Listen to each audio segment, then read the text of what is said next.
வணக்கம். ஒரு பதிவை இங்கே செய்ய விரும்புகின்றேன்.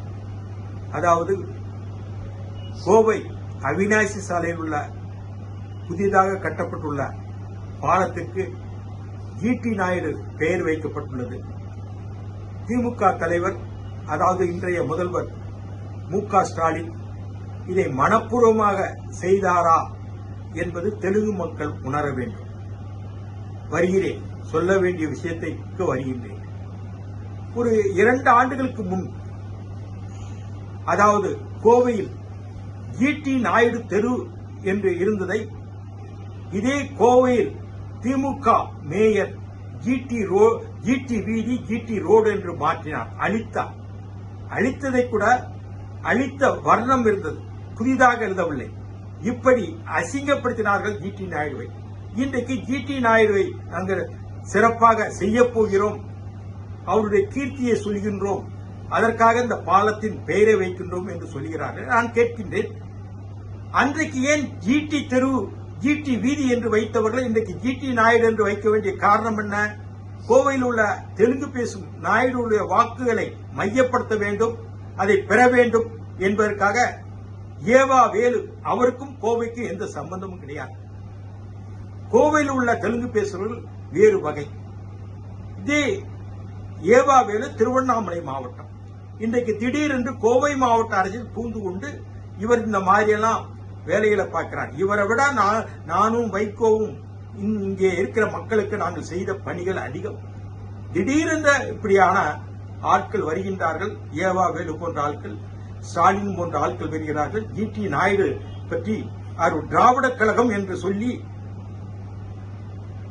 அதாவது பெரியாருக்கு நெருக்கமானவர் என்று சொல்லி அவருக்கு நாங்கள் தான் பாராட்டுவோம் என்று சொல்கிறார்கள். ஒன்றை சொல்லுகிறேன், RSS தலைவர் ஜி.டி. நாயுடு வீட்டில் தங்கினார். கோவைக்கு வரும்பொழுது 60களில் RSS தலைவர்கள் அவருடைய வாகனத்தை பயன்படுத்தினார்கள். அது தெரியுமா திராவிட கழகத்துக்காரர்களுக்கு? எனவே ஜி.டி. நாயுடு பெயரை நேர்மையாக வைத்தோம், மனப்பூர்வமாக வைத்தோம் என்று திமுக சர்க்காரோ ஸ்டாலினோ வைக்கவில்லை. தெலுங்கர்கள், அங்கே கோயம்புத்தூர் உள்ள ஒரு தொகுதி 2 தொகுதியில் தெலுங்கர்கள் வெற்றி பெற முடியும். அந்த வாக்குக்காக இன்றைக்கு ஜி.டி. நாயுடு புகழை பாடுகிறார்கள். இது ஒப்பனை, இது ஒரு பம்மாத்து. அப்படி நேர்மையாக இருந்தால் ஏன் ஜி.டி. தெரு, ஜி.டி. வீதி என்று நீங்கள் வைத்தீர்கள்? ஏன் அழித்தீர்கள்? சரி, அழித்த அந்த பலகையை கூட, திருப்பலகை கூட நீங்கள் வர்ணம் தீட்டி ஜி.டி. தெரு என்று மாற்றி எழுதியிருக்க வேண்டும். அது இல்லாமல் ஜி.டி. நாயுடு என்பதை நாயுடு மட்டும் அழித்து அது கருப்பு வர்ணத்தில் பழைய போர்டாகவே அசிங்கமாக நீங்கள் வைத்திருந்தீர்கள். அப்படி அசிங்கப்படுத்தியவருக்கு இன்றைக்கு மேம்பாலம் அவர் பேரில் வைக்கிறோம் என்று சொல்வதில் என்ன நியாயம் இருக்கின்றது? இல்ல என்ன நேர்மை இருக்கிறது? ஏவாவலுக்கு என்ன தெரியும்? ஏவாவலுக்கு என்ன தெரியும்? திருவண்ணாமலையில் இருந்துட்டு நாங்கள் தான் சாதித்தோம் தெலுங்கர்களுக்காக பேசுகிறாரே ஏவாவேலை. எத்தனை வருஷமாக தெலுங்கர்களுக்காக பாடுபட்டார்? மதுரை நாயக்கர் வரலாறு தெரியுமா? கம்பன் வரலாறு தெரியுமா? மாலிகாபூர் போர் கொடுக்க வரும்போது வரலாறு இவருக்கு தெரியுமா? திருக்காட்டுப்பள்ளி, உறையூர், மதுரை, செஞ்சி என்ற நாயக்க மக்கள் ஆண்டார்கள். பாண்டியர்களுக்கும் சோழர்களுக்கும் பிரச்சனை வந்தபோது விஸ்வநாத நாயக்கர் வந்தார். இந்த வரலாறு உங்களுக்கு தெரியுமா? இன்றைக்கு ஏதோ அந்த மக்களுக்கு ஒரு பிரதிநிதியாக ஏவா வேலு இருக்கின்றார் என்றால், எத்தனை வருஷமா நீங்க ஏவா வேலு வந்தீங்க? இப்போ ஆட்சியில் இருக்கீங்க, ஒரு மந்திரிங்கிற ஸ்தானத்தில் இருக்கீங்க, அதை வச்சு உங்க கொடி பறக்குது. நாங்கெல்லாம் எந்த பதவி இல்லாமல் இந்த கரிசக்காட்டு மக்களுக்காக நாங்கள் பாடுபட்டுள்ளோம், வானம் பார்த்த மக்களுக்காக. அதாவது விருதுநகர் மாவட்டம், தூத்துக்குடி வடக்கு மாவட்டம், தென்காசி மாவட்டம், தேனி மாவட்டம் என்று ஒவ்வொரு ஊர்லையும் என்னுடைய பெயரும் வைகோ பெயரை சொன்னால் எல்லாருக்கும் தெரியும். ஏவா வேலு இன்னைக்கு மந்திரியான பிறகுதான் தெரியும். ஏமாத்தாங்க. தெலுங்கு மக்கள் இது உணர வேண்டும். ஜி.டி. நாயுடு பெயரை நேர்மையாக வைத்தார்களா, ஓட்டுக்காக வைத்தார்களா என்பதுதான் தெரிவி. அப்படி இருந்தால் ஜி.டி. தெரு என்று அளித்தார்கள். இதே திமுக மேல் தான் அளிச்சாங்க. அதுக்கு என்ன பதில்? இப்போ 6 மாசம் 7 மாசம் எலெக்ஷன் வந்து இன்னும் 170 நாள் தான் இருக்கு. அதுக்காக இந்த பம்மாத்து வேலை. மனப்பூர்வமாக ஜிடி நாயுடு வைக்கவில்லை. இதே ஜிடி நாயுடு திராவிட கழகத்தையும் பெரியாரை ஆதரித்தார், நான் மறுக்கவில்லை.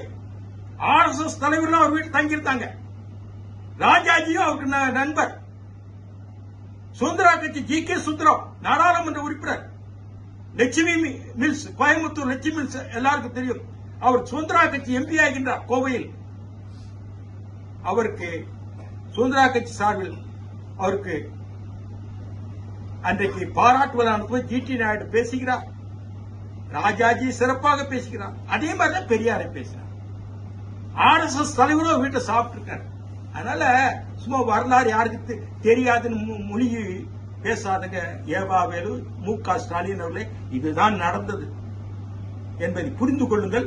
நீங்கள் வாக்கு வங்கியை கோயம்புத்தூர் 2 தொகுதி வெற்றி பெற வேண்டும். நான் ஓப்பனா சொல்றேன், கொங்கு வேளாளர் ஓட்டு கிடைக்காது, நாயக்கர் ஓட்டு கிடைக்கட்டும், தெலுங்கு பேசுகிற ஓட்டு கிடைக்கிட்டு இந்த வேலையை பார்த்துருக்கீங்க. இது உண்மையா பொய்யா என்று மக்கள் தான் சொல்ல வேண்டும். இதுக்கு மேல ஏதாவது வழக்கு போட்டா வழக்கு போடுங்க, அதான் பார்த்துக்கிறேன். எனக்கு ஆதாரங்கள்லாம் இருக்கு, தரவுகள்.